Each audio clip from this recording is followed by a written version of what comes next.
Okay, welcome everyone. Just a reminder, this presentation is being recorded. Once it's edited a bit, we upload it onto our YouTube channel, Artivism for Shared Humanity. Today we have with us um, Mr. Mark. Oh my God, Strachan. Strachan, that was close. That's very good. Strachan, That's that's very right. good.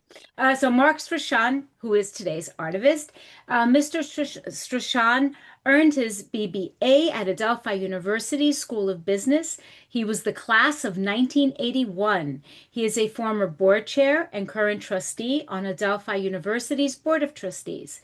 He is a senior marketing and advertising executive and the founder and head coach, Coach Mark Consulting LLC. Mr. Strachan will discuss the power of Madison Avenue and the business of brand marketing and their tremendous impact on the commercial habits and the pop culture of the world at large, and so much more. Welcome. Wow. Wow. Thank you so much. That was outstanding, RG. And ladies and gentlemen, first of all, thank you for allowing me into your world this afternoon. And I trust we will have an engaging and a robust conversation.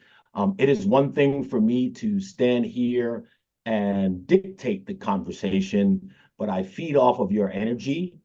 You'll see I have a lot of passion for what we're about to talk about, but I would really enjoy if you have questions to interject, to engage, or put them through the chat, or if you want to save them through the end, etc. We've got about 60 minutes. I'm going to go through a lot of stuff, but I'll try to end at around 45 minutes or so. That gives us enough time to have hopefully some robust conversations of Q&A. I would be unbelievably saddened if you didn't have questions for me or challenges relative to what we're about to talk about today and present. And artism is a very interesting dynamic, right? As you guys have laid forth in your mission about what it is and how these crafts impact popular culture or have transformational dynamics relative to the world, not just North America, but culture, people, attitudes, and so on and so forth. And just as a little more understanding of credibility, I served as the director of the Institute of Advanced Advertising Studies for the American Association of Advertising Agencies for a number of years. I was on the board of the Association of National Advertisers, which is where all the big clients and marketers come. And for the last 10 years, until very recently, I was the chairman of AdColor Inc., which I am now, thank God, chairman emeritus, as I am of the board of Adelphi University Trustees. Those experiences, as well as having a number of years in advertising and marketing on what we both call the agency side, and a number of years, probably split down the middle on the client side, has allowed me to have an unbelievable understanding, insight, and in many cases, opportunity to work on some big brands and do some wonderful things. And let's see if I can share this great screen of mine here as we get to talking today. Great. Let's see if we can rock and roll with this. So everybody see that now. Yep. Great. Okay. So where I was focusing on in terms of my career and where this art impacts society and more importantly, everything that we do, think about all of the communication dynamics that you have in the world. And some of them are just as strong and some of them are not as strong as they used to be. From print, whether that was newspaper, magazines, etc. Out of home. Out of home is anything that you see when you are literally out of your home or an office, billboards, things that are posted on the wild postings on the walls of buildings and so on and so forth, painted art, all that great stuff. There's television, which is the big Megillah, cable, streaming services now, radio, which has been an integral part of advertising for years, not as strong as it used to be, but still there. And now the big new baby in the room, digital and social media.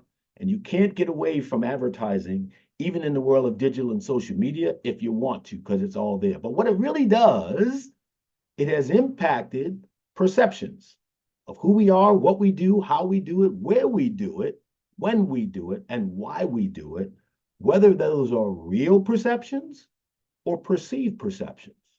So think about that. As you think about your comments, what's real and what's perceived. And the impact that advertising has had has gone cross-generational, cross-format, cross geographics, cross social dynamics, and has impacted pop culture. It has driven trends. It has created fads of commercialism. I gotta buy, I gotta buy, I gotta buy, I gotta get that, I gotta get that. Why? It has impacted how people love. It has impacted beauty. Politics. How many of you have seen 1,000 political ads over the last 12 months? And it's trying to impact and change your thoughts. Legal matters. Food, what we eat, how we eat, when we eat, where we eat, what we shouldn't eat. Fashion, what we wear, the pen that I use, the bag that I carry, the shoes that I might wear, the coat, and so on and so forth, down to the paint that I might use to paint my home that no one knows about. I always tell people Ralph Lauren never painted a room in his house, but people buy Ralph Lauren paint at $75 a gallon, when you can buy the same paint at Behr. But Behr says mine is green. Ralph Lauren says his is evergreen. Behr says mine is gray. He says, no, mine is cobalt or gunpowder. So advertising has a way to impact all of our thoughts around commercialism, including the environment, and more importantly, how we communicate with each other.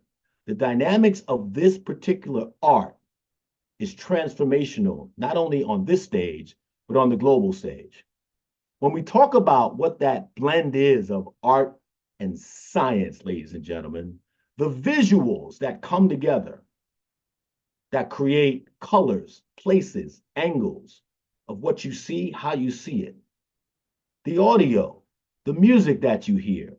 Next time when we get out of this presentation and you're listening to commercial, listen to the music, listen to the voiceover, how it sounds, the pitch, how it's created. It doesn't happen by accident. The voices that they're used. There are some people like Morgan Freeman who are on 1,000 commercials who you don't know, but you hear that voice and it gives you soothing effect. It makes you feel comfortable. It makes you want to engage. Taglines, the way taglines are written. You deserve a break today.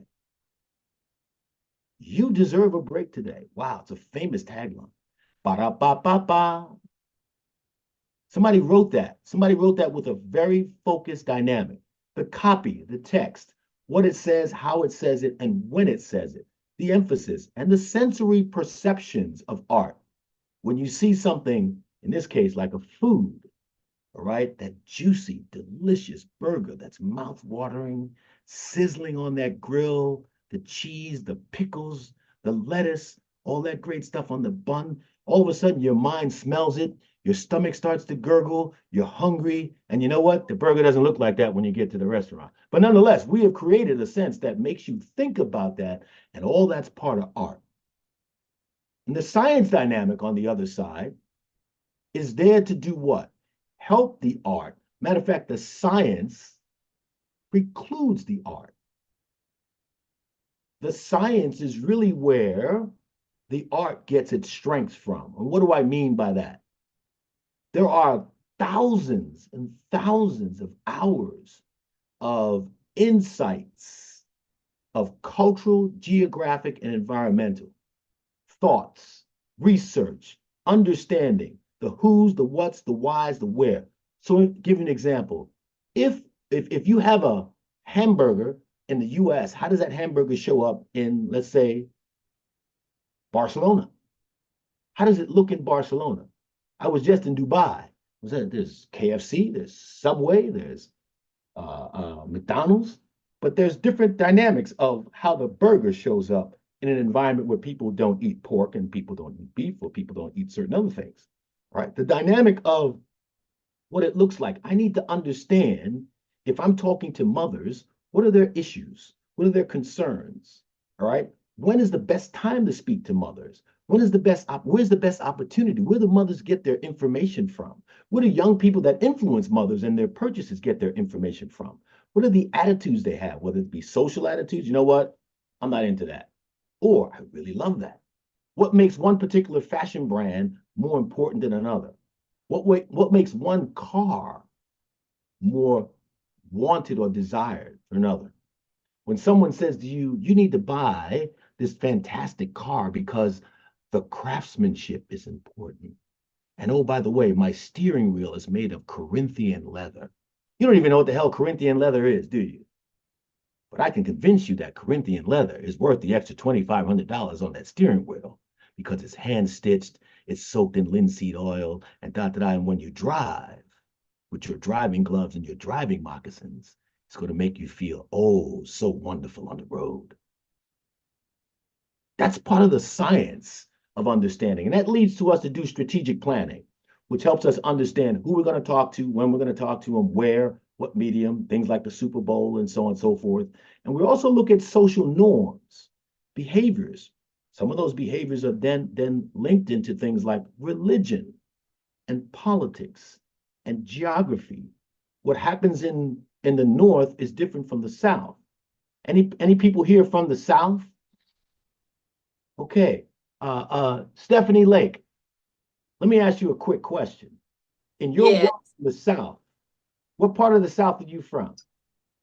Well, I lived in Charlottesville, Virginia for 10 years before moving here, and I went to college down south. I spent approximately 20 years in Virginia. Bravo. Stephanie, in the world of the South, do they cook normal standard grits or they cook quick grits? Hello, you have to cook your grits on a stove. You cannot use instant grits. That's like sacrilege. Thank you. It is sacrilege in the South to cook quick grits. Are you out of your mind? That's a regional social norm behavior. Nobody, no self-respecting Southerner would cook quick grits. But in the North, it's okay. We've got no problem cooking quick grits. Matter of fact, I'm on the move fast. I don't have time for this pot to simmer for 400 hours. Anybody here from Italy? Families from Italy? Okay, I'm sure there are. And if you're not, let me ask the question. Is it sauce or is it gravy? Ooh, yeah. Any comments? Gravy. Gravy. And for some people, it's sauce. Some people, it's sauce until you put meat in it. Then it's gravy. But in the world of some Italians that are here in America, you could have generational battles over whether it's sauce or gravy. So understanding those regional, geographic, ethnic, and social behavioral norms are critically important to funnel through and help us create the art. And the art is sometimes wonderful. And in that wonderful dynamic, I'm going to talk to you a little bit about some art. And I want to get your, what happened to my screen? Where'd we go? What happened? Just go back one slide. Okay, I want to get your thoughts There you go. about some of this art as we talk through this, okay? Now, some of you have seen some of these things before, some of you have not. That's okay. Let's talk about what they mean in the time frame that they existed, etc. I'll start off with this wonderful little piece of art over here, which was a great piece of print advertising from the 1950s and 60s. Anybody know what that is? Shout out. Anybody? Come on. Volkswagen Bug. That's Beetle Bug. Volkswagen Bug, a tiny little car created by the people DDB. from Bavaria in Germany that was trying to find a space in the American market at a time when, for those of us remember, the normal American car was about 400 miles long, was a big gas guzzler. You could fit 9 people in a car and 400 people in a trunk. They were huge. Nobody drove a small car. Small car, are you out of your mind? It had no status. It had no import. It had no use in America. And Volkswagen was attempting to find themselves a place in the market long before there was a gas shortage. And they created this wonderful piece of art that said, think small. Small. Hey, Mark, question. Yes. If I'm not mistaken, wasn't that DDB, Doldane and Bernbach that did that? Yes, it was. Absolutely. Give that man a cigar. Oh, well, I used to work for DDB in Chicago. So when I started, we got their book, and that was one of the ads that, so that immediately, a great ad campaign. Absolutely. Great piece of advertising that, again, we talk about this conversation about social transformation began the dynamic that changed the mindset in America that you didn't have to drive a big car. A small car was cool, and also created a marketplace for a boatload of small cars that came along after it, whether it was Datsun, Neon, Toyota, whoever, Honda, and shifted a whole mindset of what it meant to drive a car in America. So, great piece of art. Look at that. That's photography, that's typography, and that's a layout. There's somebody that actually spent time creating that dynamic. But to your point, Sandeep, this was a great piece of advertising, and it was transformation. The fact that there's a wonderful soft drink that we still drink, most of us, called Coca-Cola. Okay, there you go. There you go, Stephanie. And created a whole new dynamic. Keep in mind, this formula, which is still highly guarded, there are only 3 people at any time that know the secret formula, that is Coca-Cola. This formula used to contain cocaine, real life cocaine. All right? Because it was about to what? To stimulate you, to give you that energy, that boost that you wanted, et cetera, et cetera.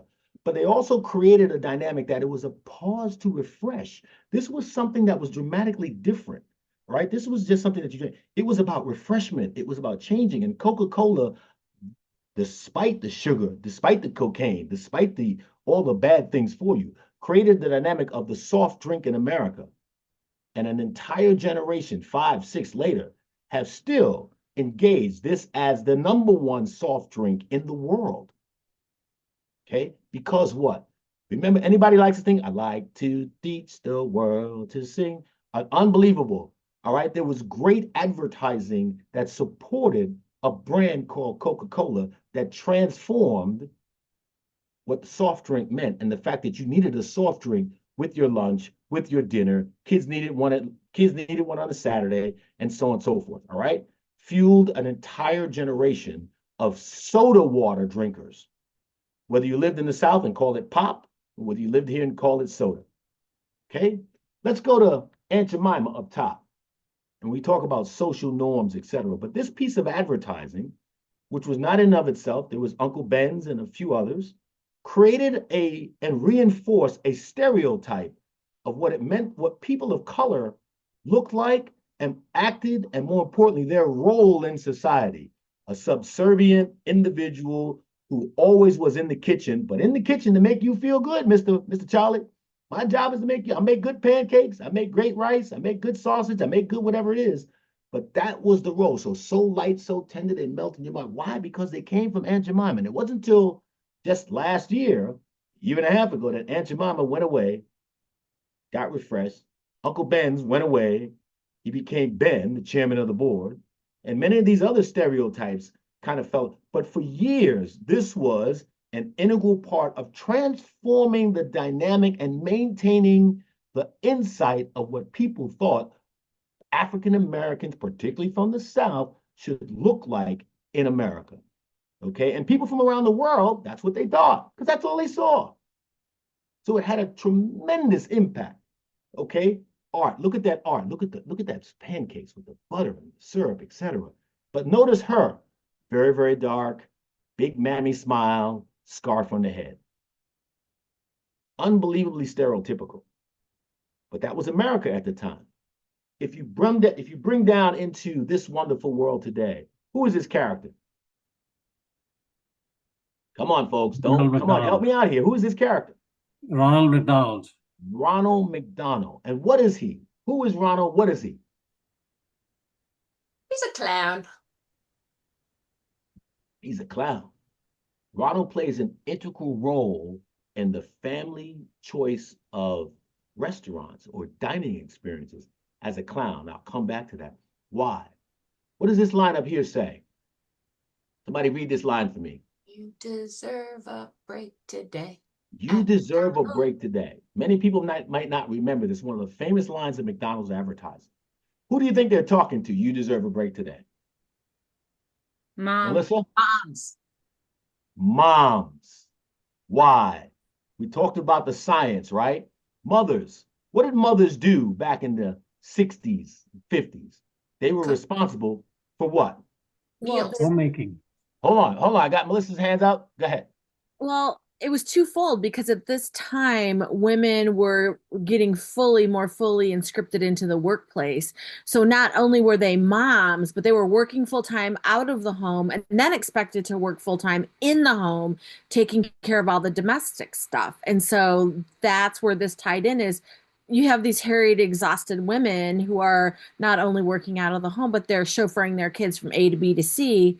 And that's where that "you deserve a break today" came in to kind of cater to their needs of being overworked. Outstanding. No, really, because it bridged the gap because there was still a lot of women who were stay-at-home moms.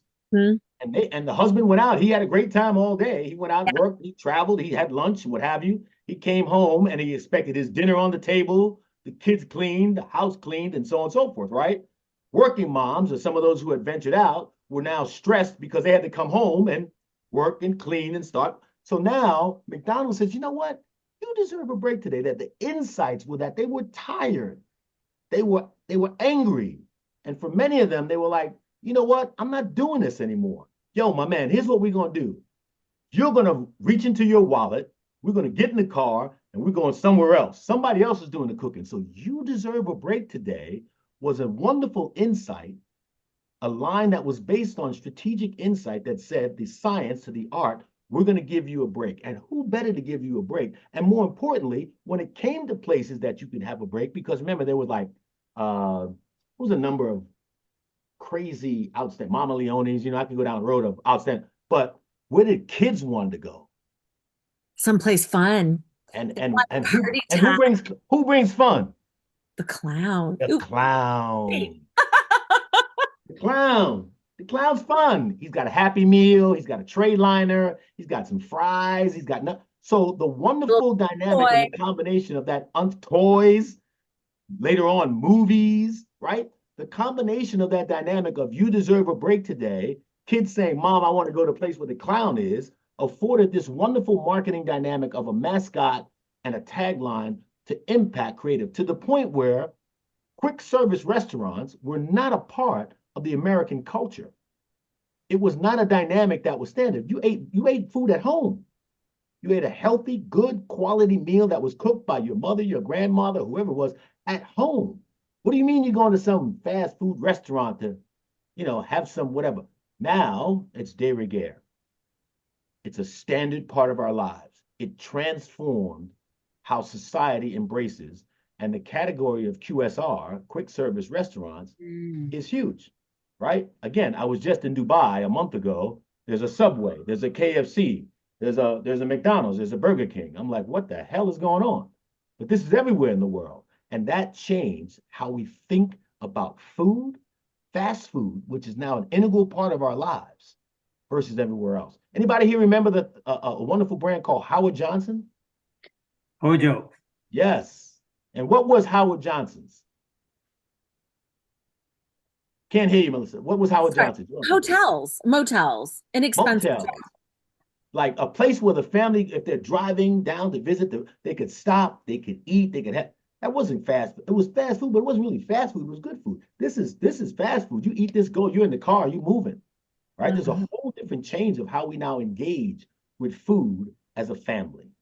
Transformational art, and Ronald McDonald is an integral part of our society. The Ronald McDonald House has changed lives and impacts people's lives and health and so on and so forth, right? And Ray Kroc did a fantastic job of that. But that is an integral part of marketing and advertising that shifts and changes where people live. Let's go to this wonderful thing over here, which I love. Anybody know what this logo here, this circular logo here stands for? Somebody who hasn't spoken already. Anybody? Come on, we got 35 people on the call. All right, Melissa, you're up again. The Bavarian Motor Works, the Beamer. Bavarian Motor Works, BMW. Does anybody know what that logo means? That inside, anybody have an idea what that means, what it represents? You could also put it in the chat. You can add, if you don't want to speak with your mic open, you can put it in your chat. Just a reminder. Is it a racing flag? Close. Anybody else? Again, I can't see everybody and I can't see everything in the chat, so please help me out here. Anybody else? Any thoughts? Okay. The Bavarian Motor Works Company is a descendant of an organization that designed aerodynamic propellers for airplanes. That logo represents a propeller. And the propeller is a symbol of aerodynamics. And the BMW company is what? Relative to what I'll call automobiles. What is it? Somebody tell me. Luxury. It is not a car. It's a luxury. It is not an automobile. A luxury experience. It is not a, you're getting close. It's not a luxury experience, but you're getting very close. And what differentiates this from Mercedes, Audi, and everybody else? The engineering. The engineering. And what about the engineering? Because this is where advertising came into play to create the dynamic and the famous tagline. Speed? Superior, right? Superior engineering. German engineering. Yeah. You know what it is? And then think about the words. Think about the words. I've talked about these earlier. The art. It is the ultimate driving machine. It is not a car. It is not an automobile. It is not something that takes you from A to B. It is a driving machine. It is the ultimate driving machine. So if you think about the science, I tap into your mindset. You're going to buy a car and you're looking to drive something that you want ultimate luxury, because somebody mentioned that earlier, but you also want performance. You want something that's going to have high resale value. You're going to pay a lot of money for this car, but at the end of the day, you really want to feel, and I'm telling you, when you're in one of these machines, you feel a difference. It is not a Kia. It is not a Genesis. It is not a Volkswagen. It is a driving machine that is built for performance, because in its root, in its core, the people that run this place are aerodynamic engineers. And therefore, they create the ultimate driving machine. And that has propelled BMW. That line, that advertising line, is 40 years old. Maybe longer. It's 40 years old. It has stayed the course for 40 years. The ultimate driving machine. Okay, let's move over right now to this guy up at the top. He's on my right. He might be on your left. Anybody know who he represents? The Marlboro Man, West, the Great West, the Great The Outdoors. Marlboro Man. Not just Great West, but it's something about the Great West. And think about the time. This is when advertising cigarette advertising could not advertise on television. It was illegal to advertise on television. And they created this image of what was called the Marlboro Man. Anybody understand why? No. He's tough, Tough. Yes. burly, What else? Masculine. masculine. Yes. What else? The man's man. The man's man. I'm gonna Yes. leave this fucking meeting. Good looking, handsome, Look rugged, for got that leather face, wearing his chaps, got his cigarette dangling from an angle. All right. Macho man. But he's the man that every man might want to be. Why? Because he's cool. He's out on the range. He's doing the rough things. He's doing all the things that America said a man does or did back in the day, right? He doesn't have a three-piece suit on. He's working a real job. He's getting his hands dirty, etc. And the Marlboro Man created a dynamic when cigarettes were not necessarily as popular as they wanted them to be. But it created a dynamic that if you wanted to be a man's man, if you wanted to be a real cool man, you had a cigarette in your hand. And not only did you have a cigarette, you had a Marlboro. And think about, go back and look at all the old movies and all the great leading men and women. What they got in their hand? They got a cocktail in one hand, you got a cigarette in the other. Ah, the Marlboro Man. And they sold more tobacco, even though they knew what? Health-wise, they had all the research. Created cancer, led to cancer, secondhand smoke, et cetera, et cetera. They didn't care. But the advertising helped drive an entire generation of men and women to smoke. And in this case, to smoke often and to look good. It was a fashion statement more than anything else. And the creation of an advertising piece that transformed the whole, that tobacco was cool, tobacco was okay, tobacco was something that you could endear, was wonderful. All right, a dynamic. Right down below here, I got a brand, a particular brand, but nonetheless, what is this? What is this thing I'm looking at here? What is this? Luxury Come on, somebody help me out. What is this? A luxury watch. A luxury watch.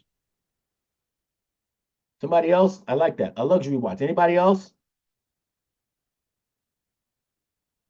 Okay, a luxury watch, but it's a status watch. symbol. It's a status symbol. Yes, it is. And why is it a status symbol? You have the money and can afford it. You have the money, you can afford it. But at the end of the day, ladies and gentlemen, what does a watch do? Tells the time. It tells the time. That's all it does. It tells the time, right? I mean, until recently, when we have these Apple watches and so on and so forth, a watch just basically did what?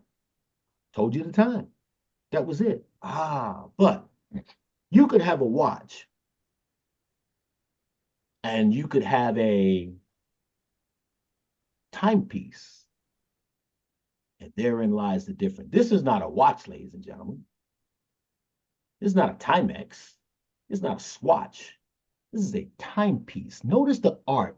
Think about the art and the difference in the creative dynamic. Basically the same thing. My $5 Timex that I bought in a secondhand vintage store down the street tells me the same time as this $300,000 Patek Philippe. Tells me the same time. Well, I think of the watches in Detroit, the Shinola, that's handmade, crafted, premium leather bands. And one thing I've noticed too is that a lot of these very exclusive luxury watches are analog.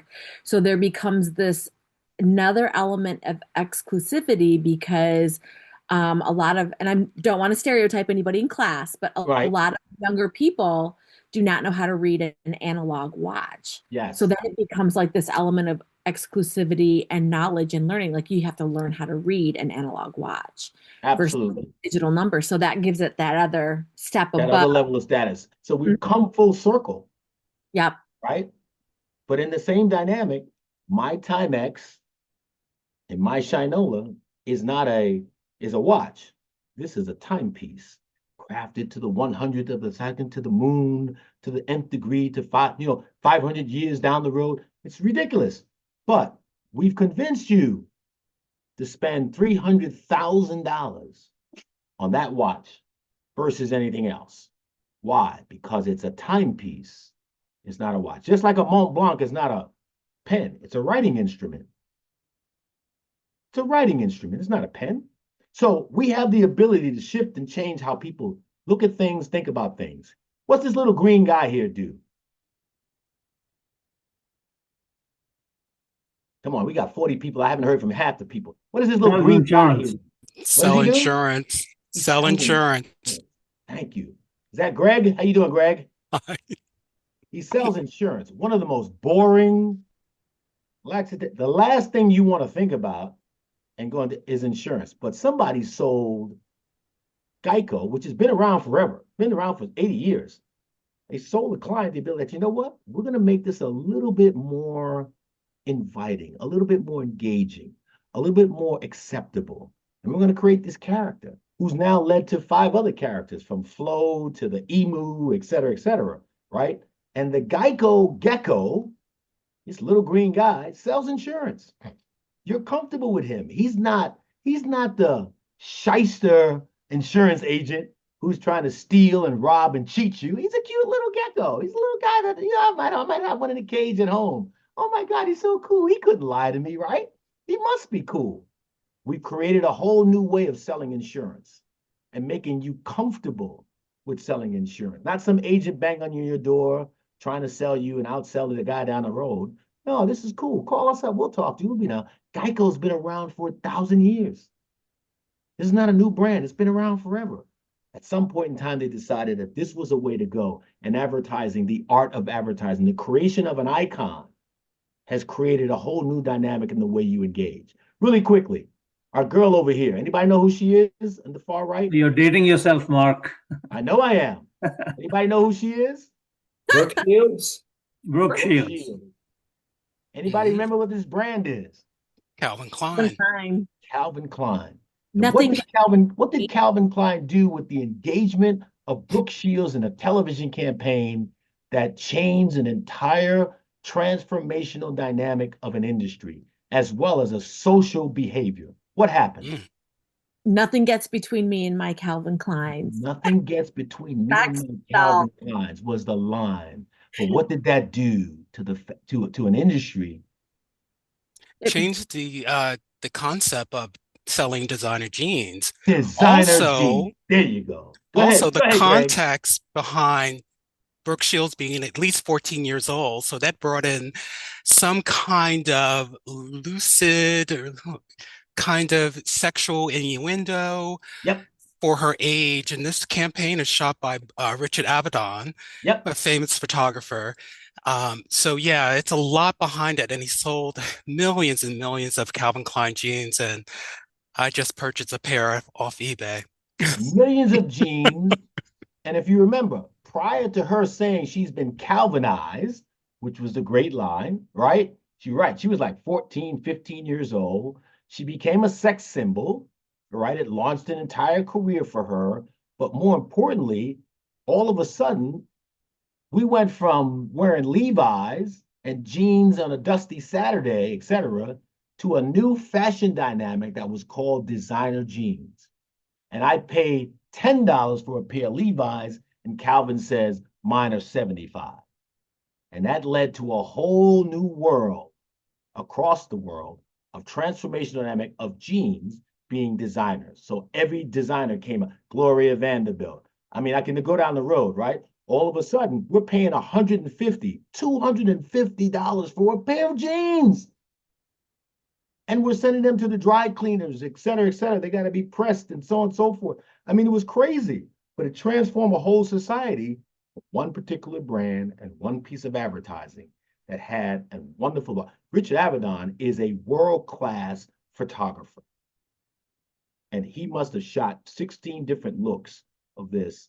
And that's what Calvin Klein, this is what Calvin Klein bought. And it led to, you remember later on, Marky Mark did underwear and so on and so forth. It's a whole new brand dynamic of designer stuff that necessarily, who needed designer underwear? It was Fruit of the Loom. It was okay. I was fine with Fruit of the Loom. No, now I got to have Calvin's. All right. It was madness, but it changed an entire way that a culture looked at it. Couple more real quickly, and I'm going to open up for some conversation, etc. We're doing okay on time. This wonderful world over here called Just Do It came from a brand that was created by an ex-runner and a bunch of people in the athletic world that changed how we and society exercise. Not only was it about running, but then ultimately it morphed into how we exercise, and more importantly, subsequently, not only how we exercise, how we look when we exercise. Because you can't go to the gym now in some old flannel sweatpants, et cetera, et cetera. You got to look fashionable. You get Lululemon and all that stuff. People look fashionable when you got to have their mat rolled up and their coffee mug, and everything's got to look fashionable on your way to do what? Sweat. But what is that brand that said just do it? The Nike brand. The Nike brand. That all you don't even need to see the swoosh anymore, for those who know. All right. It created a whole new way of what? Athletic performance. Athletic performance that morphed into fashion. Ladies, if you tell me that you have not seen people going to the gym dressed like they're going to a red carpet event, I'm telling you, I don't know where you live. It is unbelievable how people dress now to go to the gym to sweat. But you got to look good because Nike said just do it. But now just do it means you got to have the aerodynamic air swoosh, the stuff that allows you to breathe, and the cup and the this and that and so on and so forth. But it changed the whole way that people exercise and look at fashion. Okay, you can't, in America, we are the most obese country on the planet. Let me go back and say that. We are the most obese country by body mass index on the planet. America created the size 67. Nobody has a size 67 in the rest of the world. But Just Do It tells you, hey, you can get past that. You can move through that. I got the Energizer Bunny. I got the Truth Campaign, who says, you know what? Cigarette smoking is not good. Tobacco is not a good thing for you. And let me tell you why. And last but not least, one of my favorites, and the reason it's here, is beauty. The concept of beauty in America, particularly, if not the rest of the world, was the 95-pound white waif woman who looked like Kate Moss, who just came out of the shower and was very dainty, and so on and so forth. And she was the queen of what? Beauty. She was the Dove model. Dove, as a brand that's been around for 1,000 years, was what? The Dove Beauty Bar. And it stood for how people engaged with beauty. And if you use Dove, it would help your skin feel better and lighter, and so on and so forth. And keep in mind, at a point in time in 1950, 1960, even 1970, there was a perception that lighter skin made you better. And the lighter your skin, the more important you were in society, the more opportunities you had in society. So trying to be like this white waif was very, very important in the world. And Dove led that charge because their 1/4 beauty cleansing bar was the thing that helped you get there. Keep in mind, people used to bleach their skin to be lighter. The lighter you were, the more important you were in certain societies. In our society in America, particularly, again, in the South, the closer you were to being white or light, the more you were treated. There was a separate society that was from white to octomaroons and, I'm going to forget the other term, mulattoes and so on and so forth, to darks. So this perception of beauty is crazy.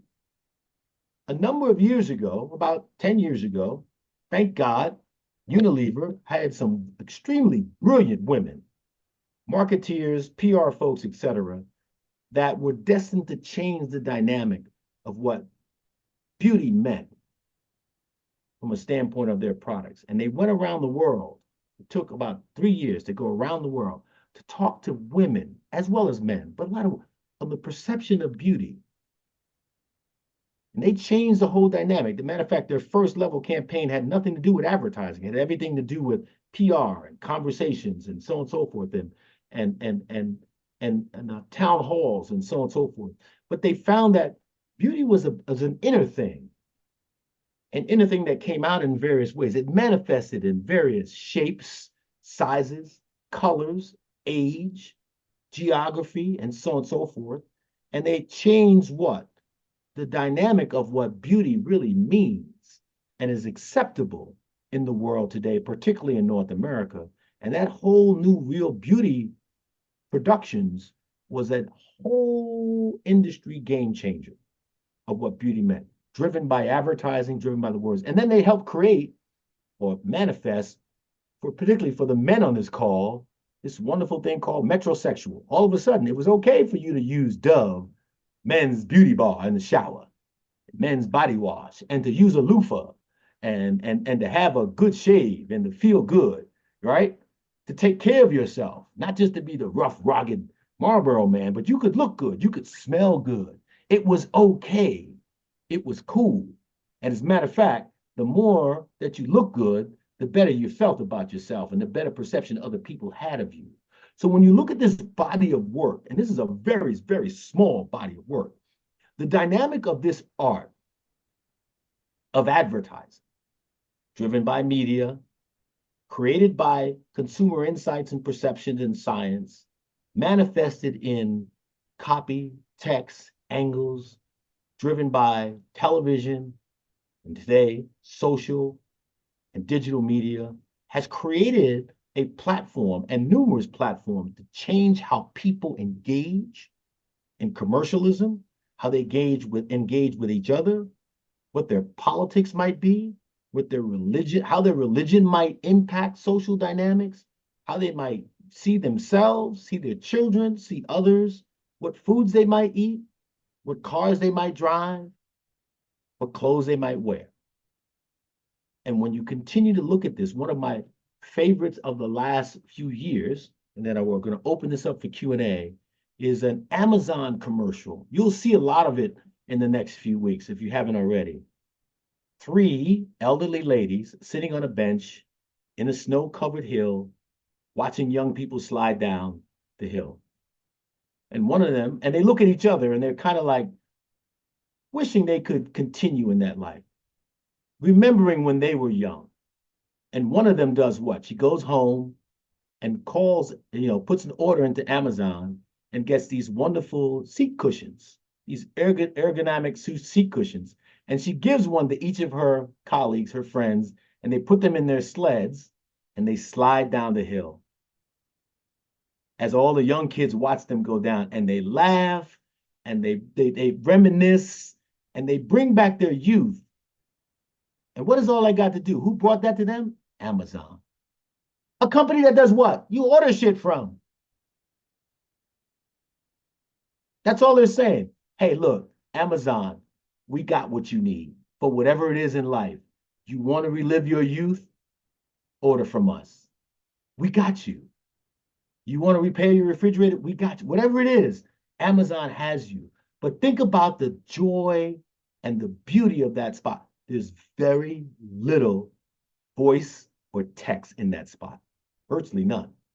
But man, does it touch your emotions? Does it touch your heart? And you know what, ladies and gentlemen? If I touch your heart, I could touch your mind. And if I touch your mind, I could damn sure touch your wallet. So there we have it. This is not the entire role of advertising, but it's a smidgen to give you a sense of how this art is crafted and brought forward with fierce dedication and mercenary zeal and strategic input to get consumers to choose one brand versus another, to buy a service versus another, to go to that island versus that island, et cetera, et cetera. So with that, I open it up for Q&A and discussion. Oh, thank you, Mr. Strachan. I also want to thank Carolina Cambronero Varela, who brought the whole idea of Artivism here, and Dr. Stephanie Lake for agreeing to push it forward. Just some quick reminders. You can follow us at Artivism for Shared Humanity, the number 4 Shared Humanity, on Instagram, on Facebook. You can see past presentations on our YouTube channel, Artivism, the number 4 Shared Humanity. What's coming up next on December 1st is Dr. Lucius Van Ju. He will present Movable Parts, an interactive talk about community-based projects. That's on December 1st. It'll be the final presentation, I think. We may have one more, at which time we will also announce the recipient of the Sing for Hope Artivist Award. So questions, comments. I wanted to ask one quick question before I send it off to everybody else. The VW, the bug, why was it black and white? It was black and white for a specific instance. They did, first of all, it came in very limited colors. Okay. Right? But the black and white is a very classic sensory visual perception. Okay. And it was done specifically in black and white to engage you. Remember, it was in newspaper and it was in print, and it separated itself from everything else. It was done on purpose. Okay. Questions, comments? You can put it in the Mark, chat as well. Yes, sir, Rakesh. I think the VW was also a throwback to the Model T, which their tagline was, you can get the Ford Model T in any color as you want, as long as it's black. As long as it's black, yes. That's very true. That's very true. You can get it any colors you want as long as it's black, yes. I mean, all the automobile ads were, full of color and splashy, and I think I remember one of their other ads was that, they haven't changed the exterior of the Bug for 40 years. Oh, yeah. Yeah. And folks, at the time, this is German engineering. We survived off of American cars. We didn't buy German cars. What are you out of your mind? Remember, German cars was linked to, and remember, the Volkswagen Bug, Volkswagen in general, came out during the Nazi era. So America was like, that's what it's GM, it's Ford, and it's American, American Motors. We're not necessarily interested in this German stuff here. But they proved to be extremely innovative at a time when, and it was game changing. I owned a Bug years ago. That thing would run to the end of the world on a tank of gas. It was unbelievably fuel efficient. It was fast. It had all kinds of innovative dynamics of how it worked and so on and so forth. It's a great little car, but it was, you were in like a little eggshell. I mean, there was very little luxury to it. It's much more now, but it did have its place, and it found its place in America. And needless to say, it's become an automobile icon. Mark, can you say something about social media marketing? This whole idea of art, all of the examples that you gave, were plastered in newspapers, magazines, television, but the bulk of advertising has now shifted to the internet. So how do you think that has affected the artistic aspects of art? So where it is significantly impacted is in the craft. So the craft has had to move to become what? Instantaneous. All right. You might get 15 ads in your social media in 2 minutes. All right. So they're quicker, they're faster. I will say in many cases they are not as creative, but they do now have to touch a sensory perception of people who have very little patience and very little time sphere of re-entering and engaging with a piece of advertising. So most of it is very quick. Most of it is spot on visual. And what has happened is because of that, the backlash has been that people have tried to find ways to stop it. Can I skip? Can I change? Can I move forward? Can I block? And so the engagement with advertising has changed because now advertising feels like it's something you're forcing into my world as opposed to something that I enjoy being in my world. And so look at your, my phone. I probably get 15 different blocks of advertising and every minute. Some of it is garbage. Some of it is stuff that I don't want to see. Some of it is like I'm scrolling through something else and all of a sudden these ads pop up. So it's interfering in my life, but they've had to find ways to be way more visually engaging than anything else. In relationship to that, first of all, thank you for being a speaker today and being part of the ARTIVISM, the Power of Art for Social Transformation family. 10 seasons already with the sponsors, Adelphi University, Gottesman Libraries, Teachers College at Columbia University, and in previous seasons also Sing for Hope. My question to you, Mr. Mark, will be, how do you see critical thinking in our society now? So, this is interesting, right? We just went through a boatload, whether in New York, Virginia, and various other states, a boatload of 6 intensive months, then 6 intensive weeks of political advertising. The mayor of New York, the mayor's race in New York was crazy. It was an ad every 2-3 minutes, hundreds of millions of dollars, collectively billions of dollars on media time, production time, etc.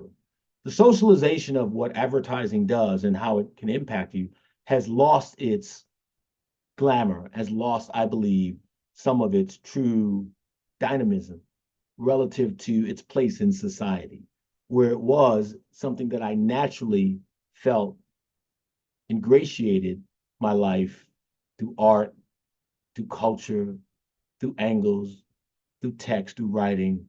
I feel now is being shoehorned into my life and forced down my throat.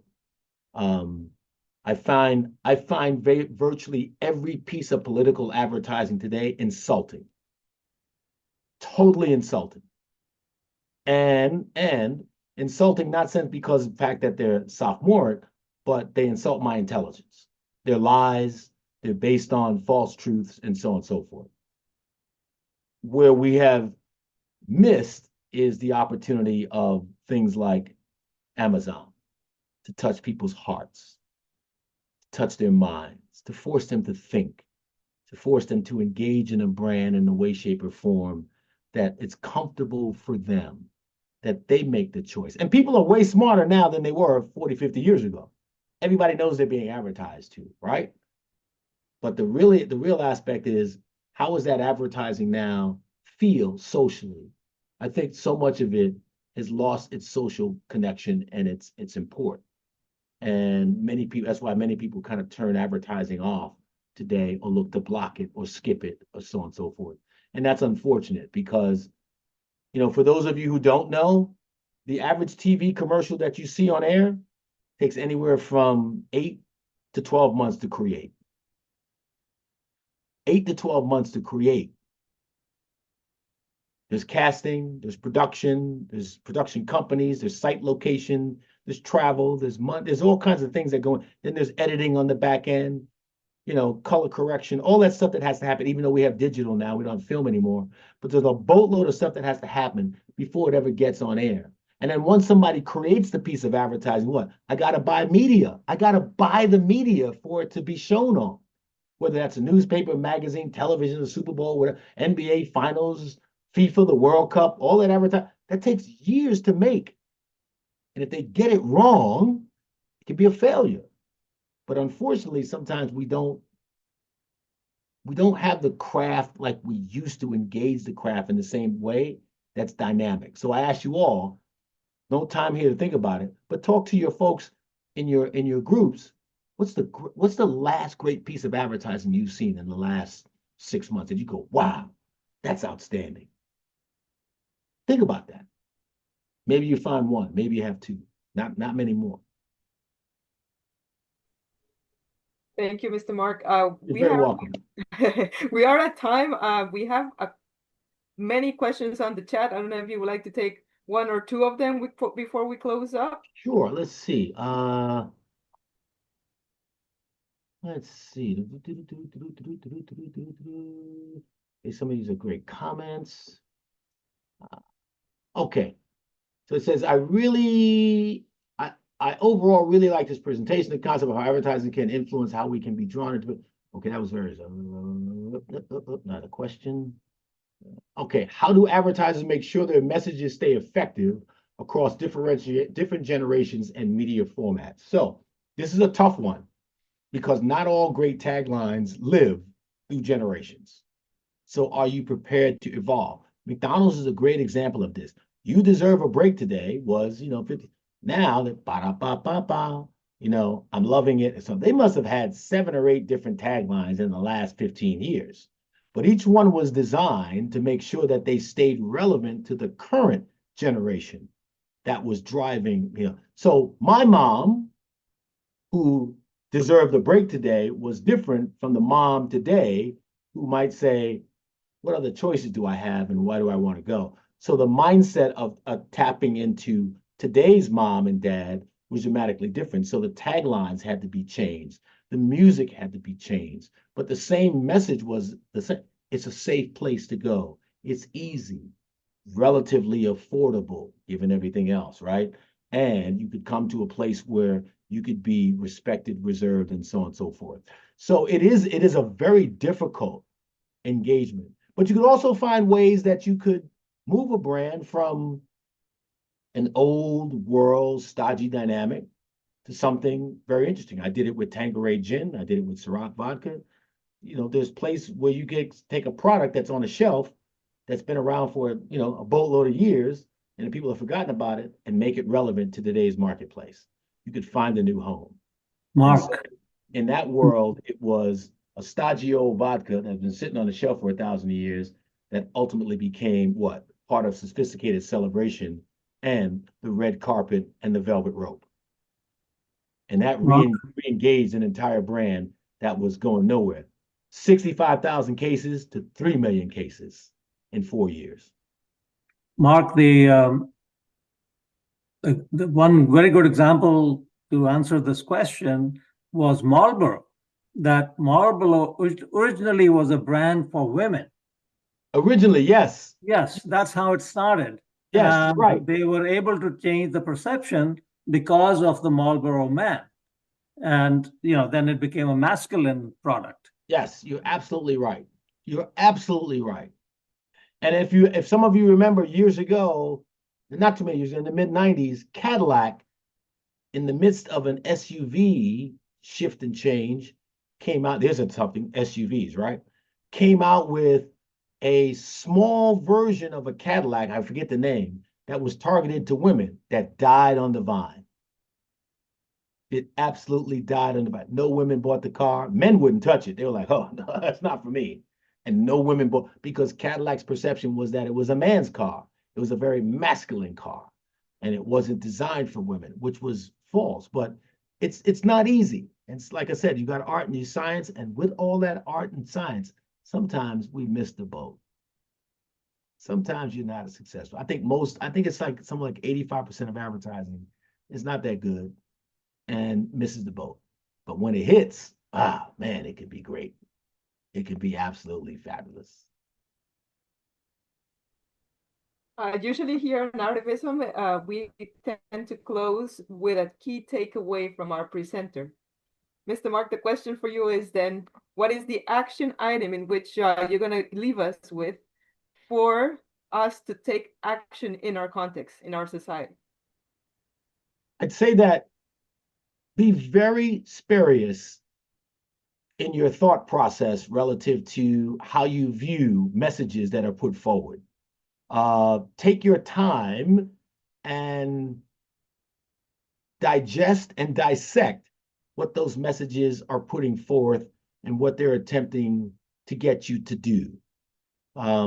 Because you have the power as consumers to make decisions of what you want and what you want out of a particular brand. And you shouldn't spend your money or your time in some place that doesn't fulfill that need.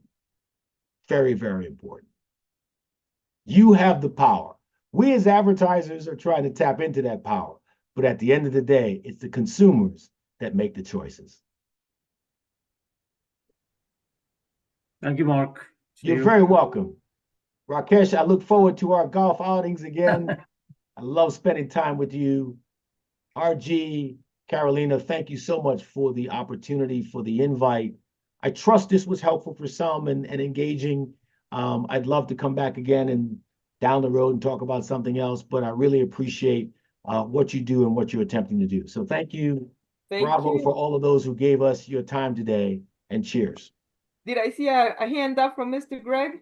Do you have a comment or something? No, okay. I thought you were trying to put something in there. Okay, wonderful. Thank you again, Mr. Mark. Thank you to our sponsors, Adelphi University and Gottesman Libraries, Teachers College, Columbia University, Professor R.G. Agalagakis, and also Dr. Lake. Many of the artivists worldwide that without you, this wouldn't be possible. Especially, I'm talking about your effort to create that social transformation that is so needed regarding our status quo globally. In various fields, as you all know, the artivists here present from various disciplines and are intergenerational. If you'd like to be part of this initiative and present your efforts in transforming the status quo, please reach out. Always a pleasure to hear how you're all doing on your neck of the woods, as they say, right? Marvelous holidays to all. Thank you, Mr. Mark, for your time and expertise. Enjoy the rest of the evening, everyone. Take care. Cheers. Thank you. Hope to see you all here soon. Have a good night.